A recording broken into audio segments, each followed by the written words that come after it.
Hey, good morning, everyone. I am Dr. Suzanne Brooks, and I'll be presenting today's module for culturally responsive teaching. This is Course E, and we will be talking about culturally responsive assessment practices today. So once again, I am Suzanne Brooks. I currently live in the Washington, D.C. metropolitan area, but I am from Dayton, Ohio. I moved out here years ago to attend Howard University and love the area and stayed. Currently, I am Director of Student Support Services at a middle school and high school. It's a charter school in the DMV area. I do not have any pets, and I am an empty nester, a mother of two sons. And so what I currently do with my time, since I'm no longer a soccer mom, is travel. And the picture that you see to the right is of Santorini, Greece, where I was fortunate enough to visit back in September. So now I would love for you to share who you are. Please type your name, what grade levels you teach, what subjects you teach, and share something that is bringing you joy today, something that is making you happy. And just drop that in the chat.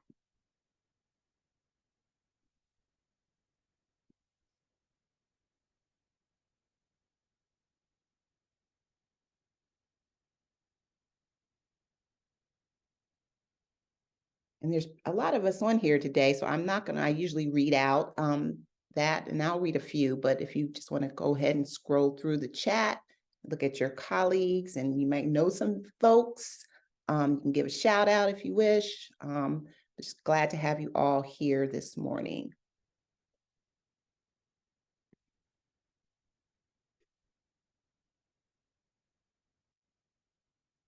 I'm going to stop sharing for a second, but as I said, go ahead and drop that information in the chat, your grade levels that you teach, your subject matter, and something that's making you happy today.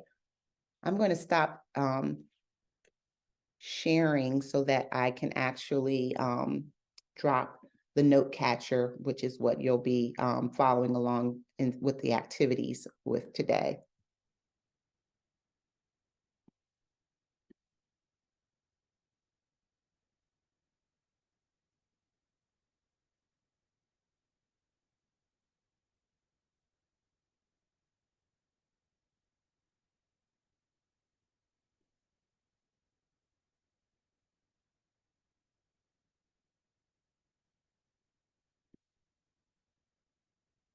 So I'm pasting the note catcher in the chat right now. So if everyone could try to make a copy of that. I know we had a little technical difficulty in the last session. So if you go ahead and try and make sure you can open up the note catcher so that you can follow along with the activities. You can also use pen and paper if that is better for you. Or you can open up a Word doc or a Google Doc.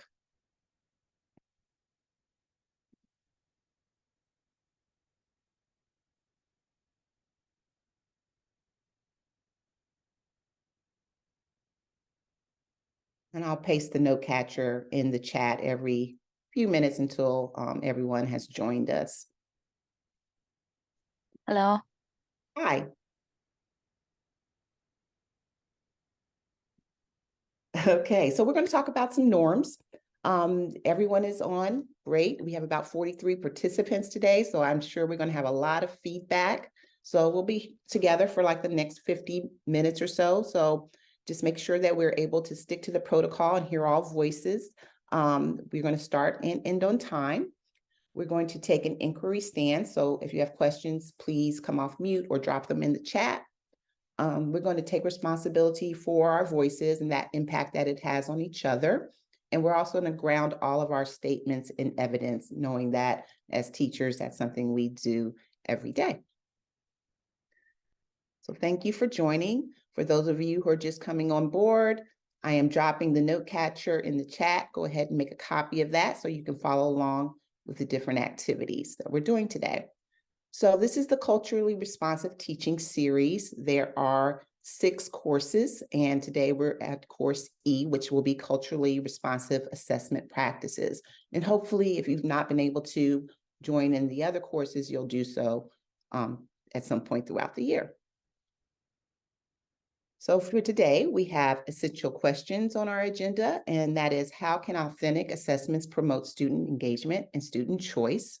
We also want to know how culturally responsive assessments can support student learning outcomes. Our objectives today is to identify traditional versus modern assessment processes, to understand how UDL concepts, which is Universal Design for Learning concepts, support culturally responsive assessments, and how to identify types of authentic assessments used to evaluate student performance. So once again, we are going to be using a note catcher, and just click on the link in the chat to make a copy of the note catcher, and the note catcher will guide you through today's activities. We know we've had some of us just joining, so I'm going to go ahead and paste the note catcher in the chat again.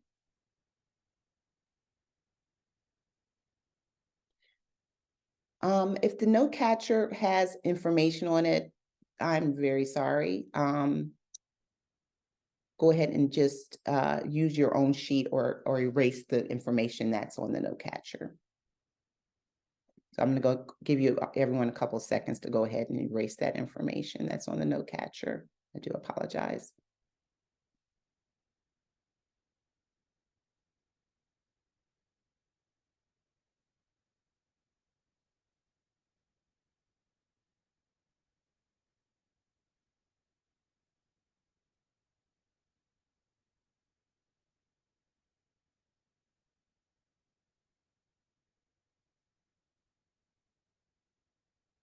And you can also just use a sheet of paper.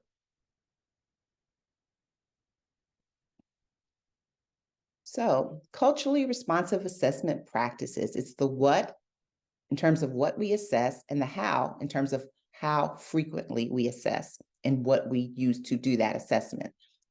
So what we assess and how we assess are frequently embedded in culturally biased patterns and can perpetuate perceived deficits of marginalized students.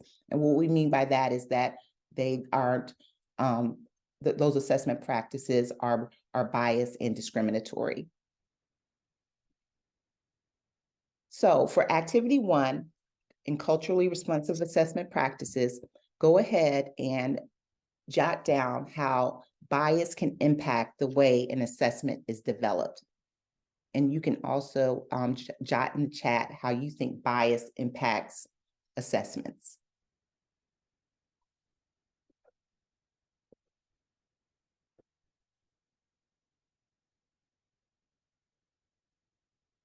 I'll give you about a minute.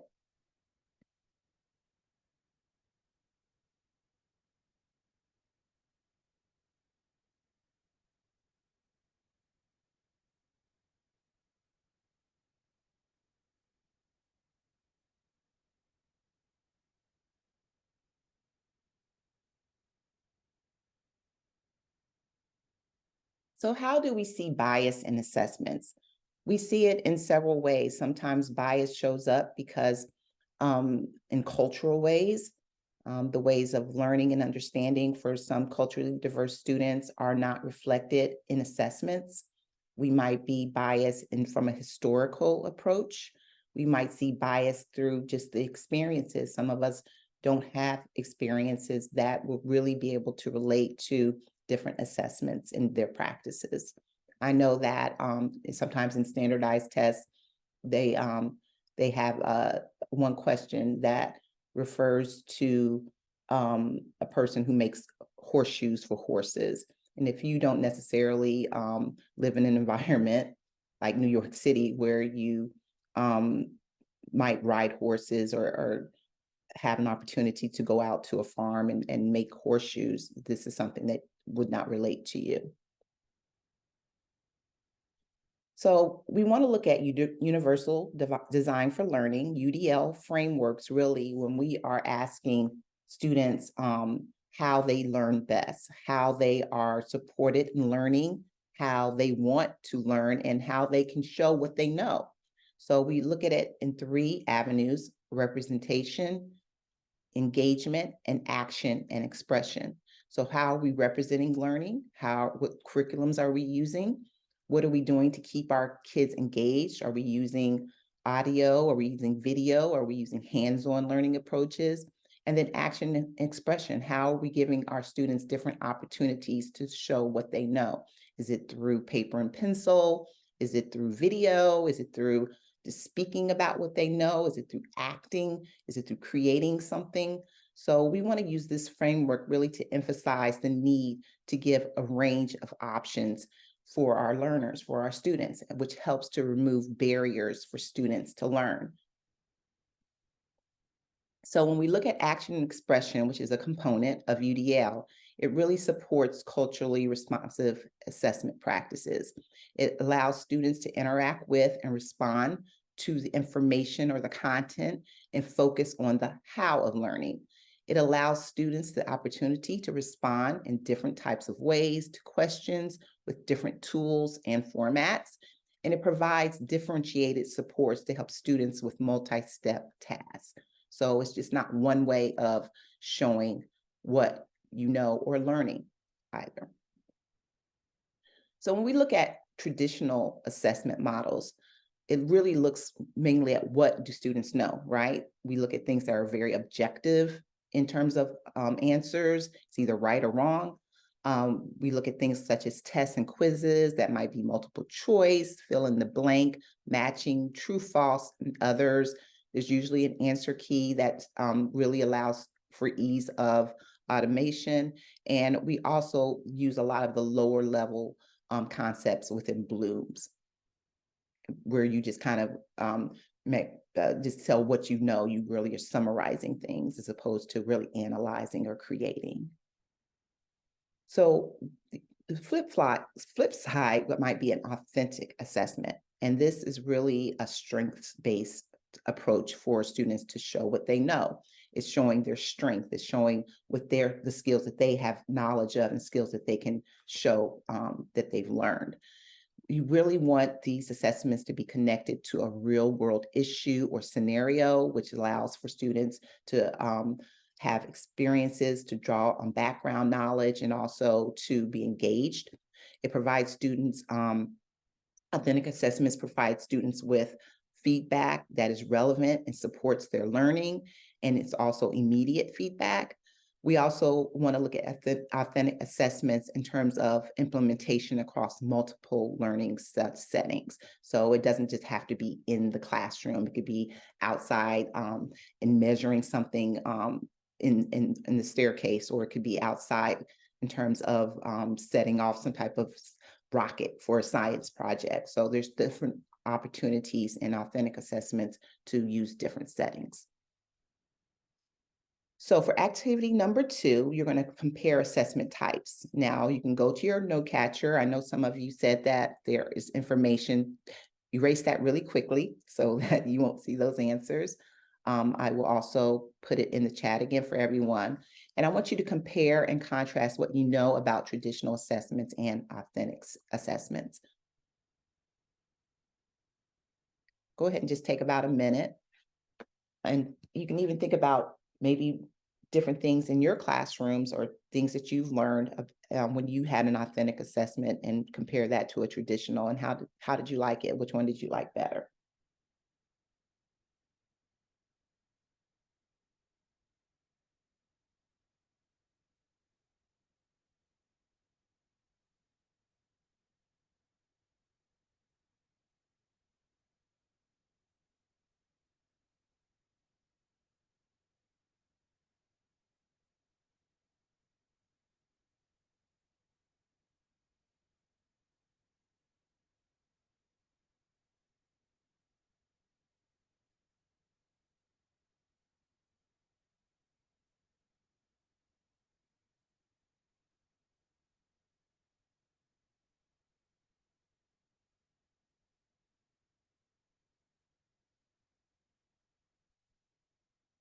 Okay, so if you go ahead and just drop some things that you know about traditional assessments versus authentic assessments in the chat, I'll read that off as we go through the slides.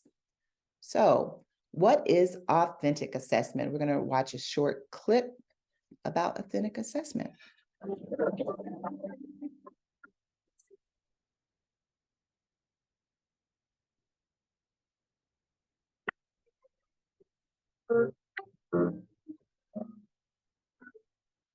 School of the Future is a 6 through 12 public school in District 2 in New York City. It's located on the corner of 22nd Street and Lexington Avenue in Manhattan. I have to usually answer why it's called School of the Future after people think we beam people up to the Star Trek Enterprise. But what I say is that School of the Future, although originally was named for Macintosh computers, my partner and I feel School of the Future now is a spearhead of progressive education that is rigorous and accountable. And we're continuing to be a progressive school, but also to figure out how we are folding in assessment and folding in accountability.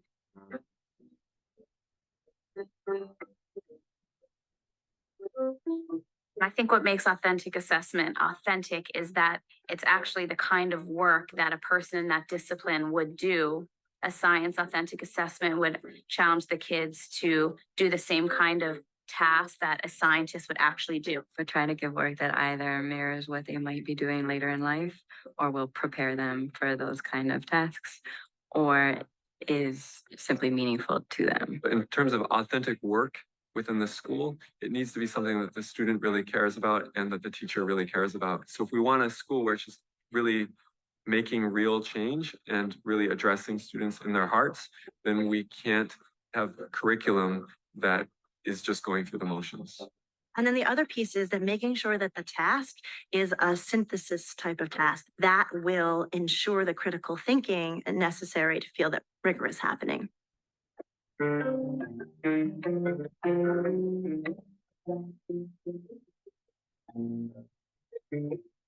I think of authentic assessment as a window into the true understanding of the student. It makes teaching much more efficient. You think that it takes all this time, but in fact, it's far more targeted and efficient, and it really speeds things up. I think first about what are the big ideas I want them to come away with. Some may argue that's curriculum, but I think it's even more fundamental than curriculum. What are the big things I want the students to be able to walk away with? The key is asking yourself, how will I know? And ask that upfront as you're doing backwards planning. What does that learning look like? What does it sound like? What would I be hearing? What would I be seeing on paper? And then based on that, creating whatever assessment tool works best for you. When you're starting to plan your curriculum, start with, all right, so what are the 3 assessments then, the 3 big ones that I'm going to need to see whether or not they got these skills? And then you can start thinking of smaller assessments on the way there, little check-ins, and then designing the activities that go along with, does this activity that I normally do, does it address what I really want them to understand?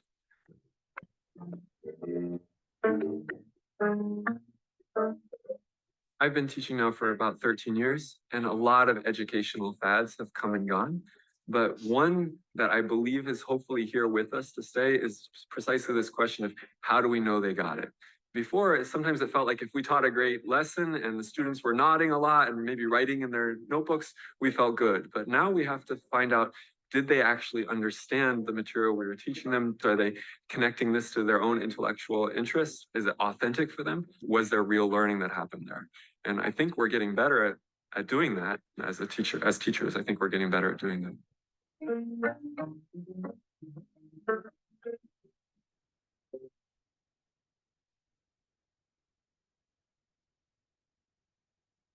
Okay, great. So what is authentic assessment? I jotted down some notes and maybe you did as well.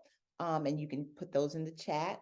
So one thing that I took away is that it really mirrors actual work. So say you are in a math class and you're doing something that could replicate maybe what an accountant does or a scientist does. It's meaningful to the students, meaning that they're engaged in the assessment activity and their tasks are synthesized. So it really impacts students' ability to think critically and bring rigor to the classroom. It is efficient. A lot of times I think the takeaway is that authentic assessment might be more work, more planning, but we hear the teachers here saying that it's really efficient and targeted types of practices.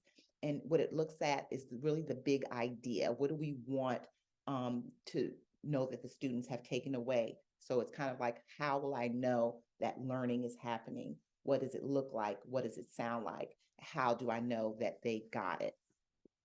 Also, we want to know that the students are making connections to their interests, right? So that they are engaged in the learning process. So Zachary says that authentic assessments should be efficient and targeted to the learning objectives. And Natasha says that authentic assessments are where students are asked to perform real work tasks by showing their understanding. Traditional testing is more of a standardized test where students are being asked to recall, like we said, that basic Bloom's information. They're asked to recall information that would have been taught. So thank you for that, both of you. So the advantages of authentic assessments, they can be more valid than traditional tests. They promote learning outcomes that require higher order thinking skills. They involve real world tasks, which may engage and motivate students, and they provide detailed and useful data about what students have or have not learned. John Mueller says that a form of assessment in which students are asked to perform real world tasks that demonstrate meaningful application of essential knowledge and skills equates to authentic assessments. So when we look at characteristics, we have kind of 3 boxes here. The first would be under the first column is traditional. The second is authentic. And then how does this connect to culturally responsive teaching? So the first one says that traditional assessments are usually concrete questions that seek correct answers. There's no variance there, while authentic assessments promotes critical thinking with diverse perspectives. So if you're able to have a perspective and you're able to use evidence to show that your perspective is accurate, this was what we see in authentic assessments. And when we connect that to CRT, this invites perspectives grounded in students' diverse identities. There's not one size fits all approach. For traditional assessments, we have there in the second row, it seeks to measure what you know, right? So that's when we see the percentages and the grade levels and all those things, A, B, C, D, 80%, 90%, 70%. Whereas authentic assessment seeks to develop meaningful skills so that they can be used in real life applications. Connections to CRT is that we recognize different and equally valid ways of knowing. So there's just not one way to say a student knows something. In a traditional approach to assessments, the focus is primarily on written tasks, be it pencil to paper or, on the Chromebook. Whereas authentic assessments combines all of these things, the written, performance, and arts to allow students to really show what they know. And the connection to CRT is that they acknowledge learning styles, it acknowledges language proficiencies and interests when we're looking at culturally responsive teaching methods. Also, we are looking at the what of the standards. What do you know in traditional assessments? Whereas in authentic, we're looking at how. How are you going to show us what you know? And for connections, it allows for more inclusive and expansive ways to measure learning. In the second row, we know that traditional assessments really only gives us a small glimpse of student understanding, while authentic assessments offers a more comprehensive, a broader view of student understanding. And this is great for culturally responsive teaching because it really is a strengths-based approach to learning. What does the student know? And we know that this brings students more confidence and the ability to take more risk in their learning process. The last row there says that traditional assessments really only consider direct measures of specific standards. So we're not really having an expansive view of different standards that the students might know. We kind of say, okay, let's see what you know about this one standard. And if it's not something that you've really has engaged a student, we might not really have an accurate idea of what their proficiency level can be. For authentic assessments, we are really able to incorporate factors that extend beyond academic proficiency. And the connection to CRT is that it really offers flexibility and mitigates implicit bias. For traditional assessment, it really emphasizes basic tasks and skills that are concrete, where in authentic, we're looking at real world problems and solving those. Really, and in terms of CRT, it allows unique cultural lenses to be accepted and understood. And for traditional in that second row, those characteristics, it really focuses on the product and the summative outcomes, where in authentic assessments, we're looking at formative learning opportunities to achieve the summative outcomes. So as he said, we're really looking at kind of a big idea and then breaking it down into different measurable outcomes. We value this in CRT because we really are able to look at a diversity of learner readiness, and it also allows for more equity when we're looking at growth possibilities. For traditional, we're looking at that curriculum, and it really drives the assessment. We look at the curriculum and then we develop our assessment, where in authentic assessments, it's kind of the opposite, where the assessment drives the learning. And connections to CRT, this really creates opportunities for students to inform and co-design. So really students in authentic assessments are also building that assessment, right? They're working together to build out the assessment with the teacher.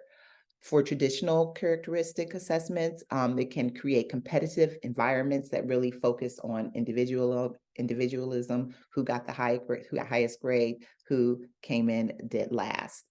For authentic assessments, we really are able to create a collaborative learning environment in these type of approaches, where you see students working together and it's focused on cooperation. And there are definitely ways, I know sometimes in group efforts, one student may be doing more work than the other, but there are definitely different ways in terms of student feedback and rubrics that allow for those things to be equity-based. In connections to CRT, it really affirms identities of students, their cultural background, their cultural knowledge, and it's rooted in communal ways of learning, and it really allows us to develop the community in our classrooms. So in a traditional assessment, it might look like something like read the section in the U.S. history textbook about the Homestead Act and answer multiple choice questions and write a paragraph for the following prompt. Summarize the significance of the Homestead Act of 1862. So that's the prompt, and they will write a paragraph after they answer their multiple choice questions. But if you kind of use that same subject matter and pose it through an authentic assessment, you're going to ask to read the section in the textbook, as you would in the traditional assessment, about the Homestead Act. And then you're going to bring another text in where you read the article on local remnants of redlining and its residual impacts. And then we're going to ask the students to write a letter to lobbyists in their local or state representative or in their district. And we're going to advocate for funding to go to first-time home buyers who come from families who did not receive or have access to the benefits of the Homestead Act. So you're asking them to advocate in this letter. And then you're going to ask them to make sure that their letter demonstrates the connection between the Homestead Act and the systemic roots of the current racial wealth gap. So really, we are developing a lot of critical thinking. We're asking students to create and to synthesize in this approach to authentic assessments.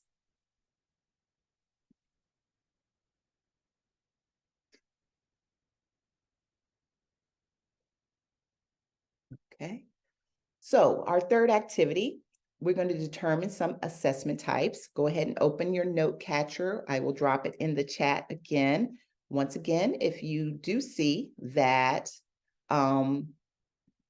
there is already some information there, just ignore it and erase it. And that gives you an opportunity to put in what you've been reflecting on and what you know.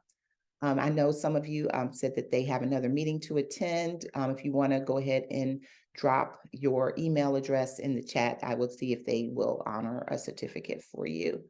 And I do like authentic assessments better as well, Mia. I agree. So for the third activity, we are going to open your note catcher and read the scenarios in the note catcher and determine whether the student is taking a traditional assessment or an authentic assessment. And you can go ahead and drop your answers in the chat. I'll give you about, I think it's pretty short. I'll give you about 30 seconds to go ahead and fill those out.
So for scenario one, Ms. Collins is preparing her sixth grade narrative ELA unit. She has grouped the students into heterogeneous groups to allow for peer-to-peer support with oral and written tasks.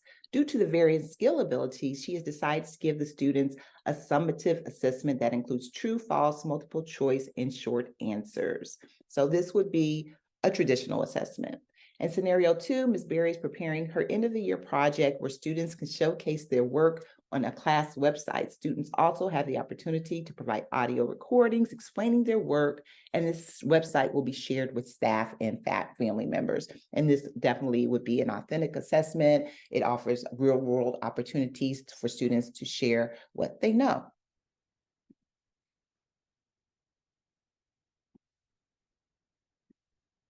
So types of authentic assessments might be observations, essays, interviews, performance tasks, exhibitions and demonstrations, portfolios, journals, teacher-created tests, and self and peer evaluation opportunities.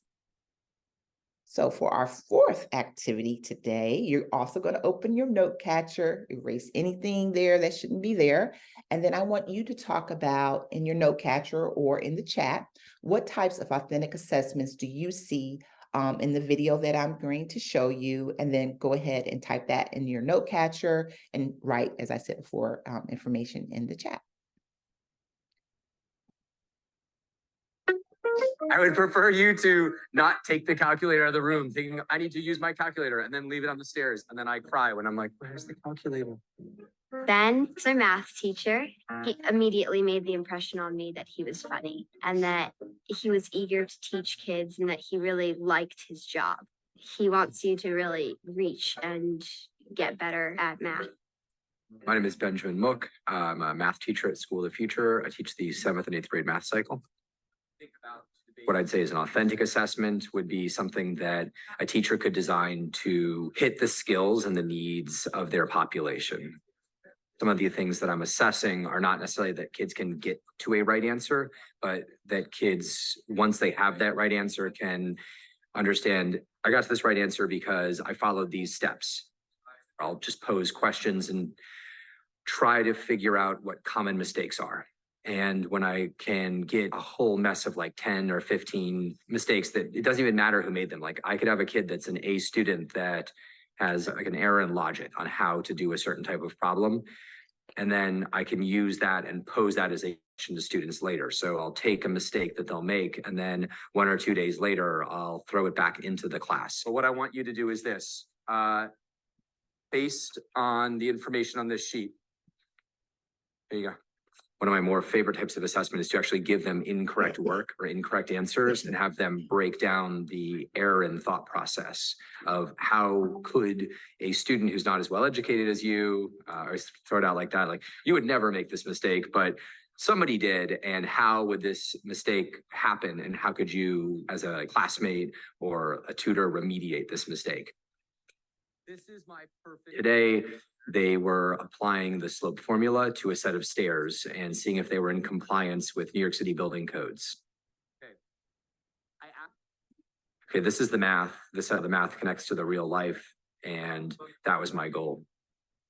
I really like that we get to use our hands in class and that we really get to experience this in a real life situation, and that it's not just here's the formula. It's like, here's why the formula works.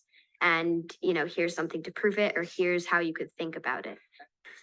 Things that I'm doing now, I've designed so that during a class period, the student is working and I am able to walk around and kind of coach them through what they are doing. And so I can look and anticipate the problems they're having.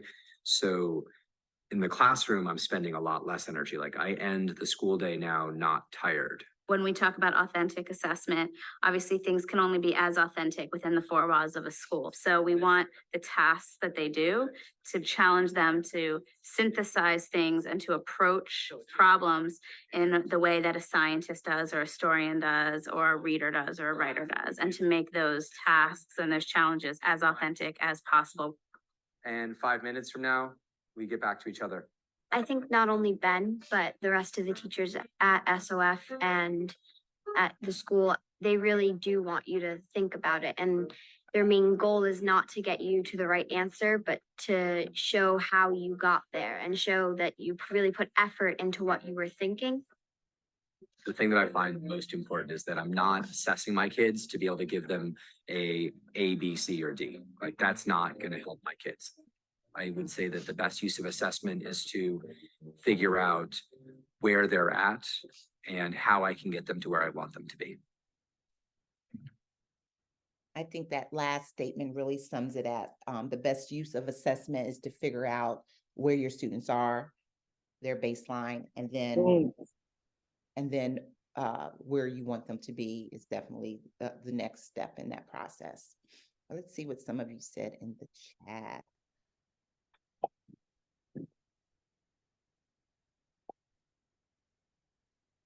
So while Tina says that she thinks that authentic assessment is more beneficial to our scholars, Nia says that maybe a teacher could start a unit or lesson with a traditional assessment to see where the student is, their baseline, and then finish the lesson or unit with authentic assessments. Natasha says practical application to content and hands-on activities.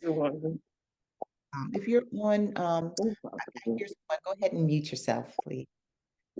And then practical application to content, hands-on activities definitely can be seen in authentic assessments.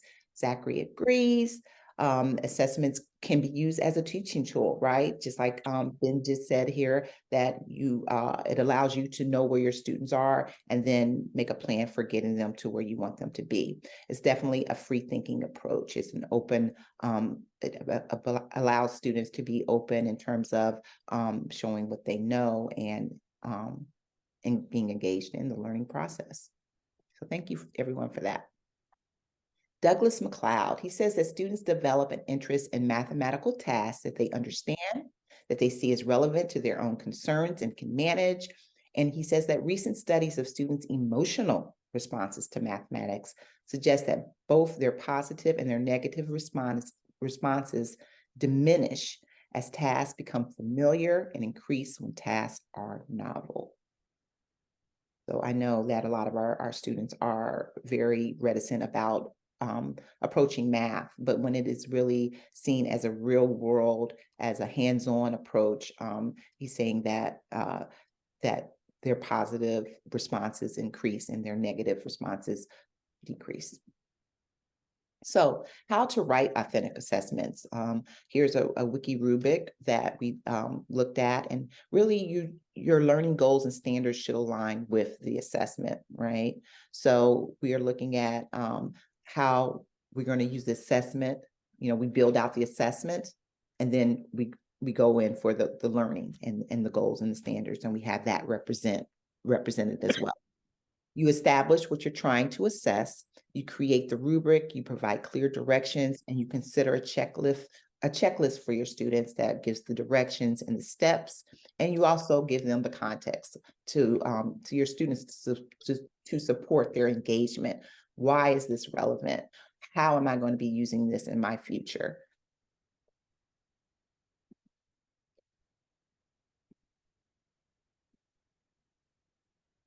So one thing that Raul said is that hands-on activities, exhibitions, testing students' understanding of the content, and coaching are important aspects of authentic assessment. Natasha says that tasks must be relevant, definitely, and practical and related to students' ability and their experiences. We really are using a strengths-based approach where culturally relevant opportunities are existing.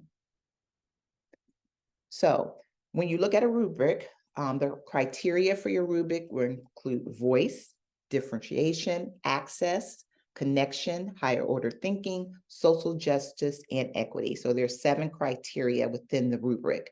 The descriptors can be from minimal to emerging, effective, and then highly effective. So if you want to use a 1, 2, 3, 4 scale, we'll start with minimal getting 1 point and highly effective receiving 4. So when you looked at the voice and characteristic, you definitely want to allow places for students to work together cooperatively, for them to collaborate, to share their experiences and their strengths, their cultural background, share what engages or interests them, and also what are their needs? Where do they need to be scaffolded? So when you see a minimal for this, a 1, there's no intentional design for students to work together. If it's highly effective, students are working together and sharing throughout, and it's fully student.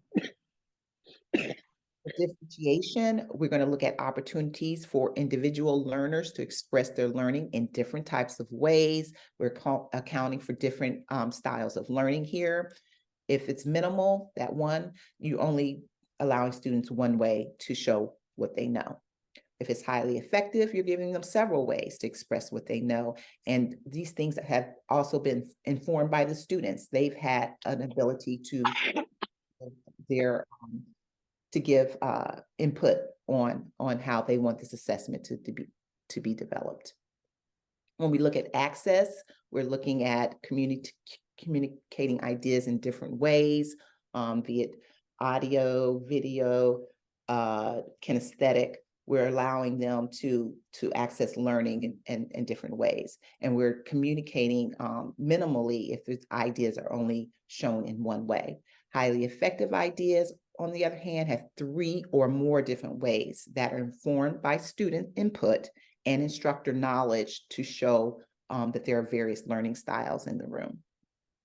When we look at connections, we're really looking at how are these assessments impacting real life involvement, real life connections, and how are they showing that our students come from various life experience and various cultures. When it's a minimal effort, there's really no real life connections being represented. If it's highly effective, there's more than one real life connection, and they're showing a variety of different cultural and life experiences. For that higher order thinking component, we're looking at engaging in higher cognitive processing, applying learner to big picture analysis, and creating applications. So we're really giving our students an opportunity to synthesize their learning and to create. For minimal, there's really a very low level recall and understanding, a very low level Bloom's taxonomy being used. If it's highly effective, there are many opportunities for higher order thinking applications and creating thinking in different ways, and students are working and originating their own ideas. So for that social justice component, we're looking at connecting social, political, and environmental things that are going on in our communities that affect our students' lives, and it allows them to think about ways that they can affect change with these types of social, political, and environmental factors. When there's a minimal effort with one, we really aren't connecting learning to social concerns that are relevant. There's no social justice avenue here. For students that are, for rubrics to show that a lesson is highly effective or an assessment is highly effective, there are definite avenues that you can explore social concerns. Equity. So this is when we are really minimizing dominant discourses, historical discourses that have really marginalized many people. We're looking at things like, where are the deficit perspectives? We want to use that asset-based perspective. And really, when we're looking at equity, we are allowing students from non-dominant backgrounds to have access to be able to participate, to be able to show that their backgrounds provide culture and value to the community. If it's minimal, the dominant discourse is just really out there, right? That's the only perspective that's being shown. For highly effective, there's several different discourses that are being presented, and we're honoring students of non-dominant backgrounds as well to access and participate in equitable learning. So that is the end of our course for today. I hope you were able to really gather some information that you could take back to your students in your classrooms. Definitely would like to encourage you to sign up for more courses. You can do it synchronously or asynchronously. So I would encourage you to scan those QR codes. So going forward, you will be mailed out your CTL credit within 24 hours after you take a brief survey that's going to capture your personal email address.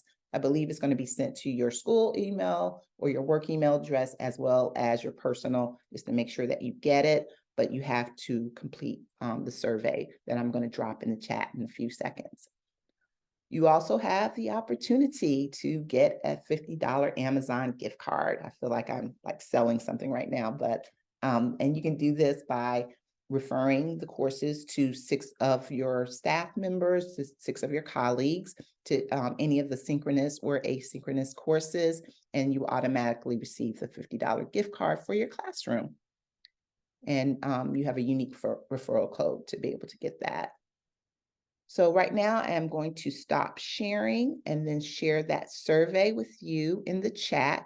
Please complete the survey, and as soon as you submit that, you are free to go about your day. I thank you for spending part of your day with everyone, and for sharing in the chat and sharing on your note catcher. I'm going to stop sharing and drop that in the chat for you.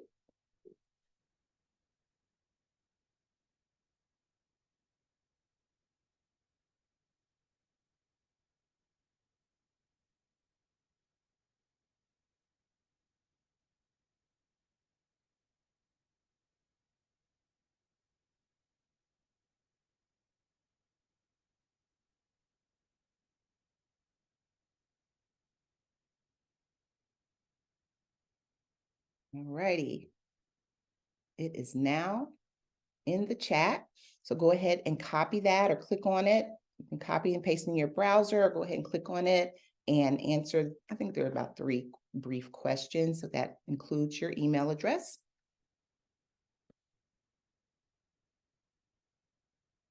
And after you complete that, go ahead and log off and have a great day. Thank you.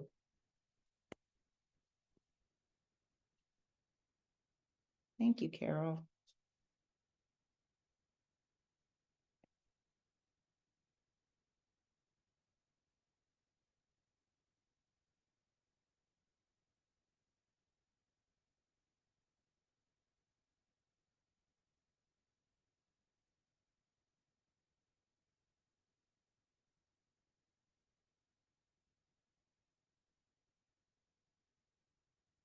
I'm dropping it, the survey in the chat one more time, just in case you didn't catch it.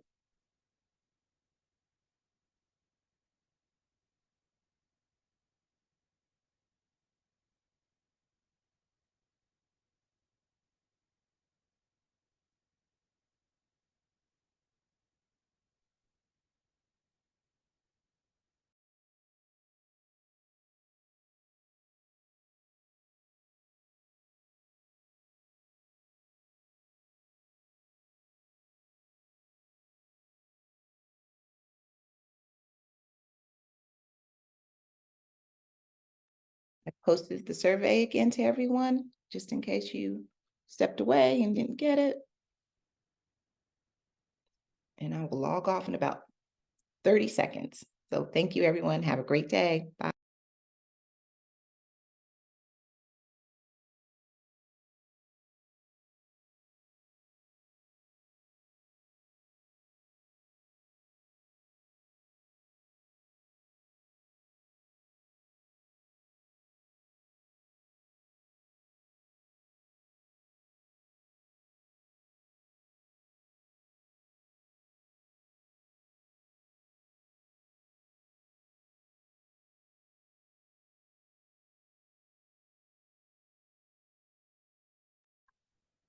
Hello?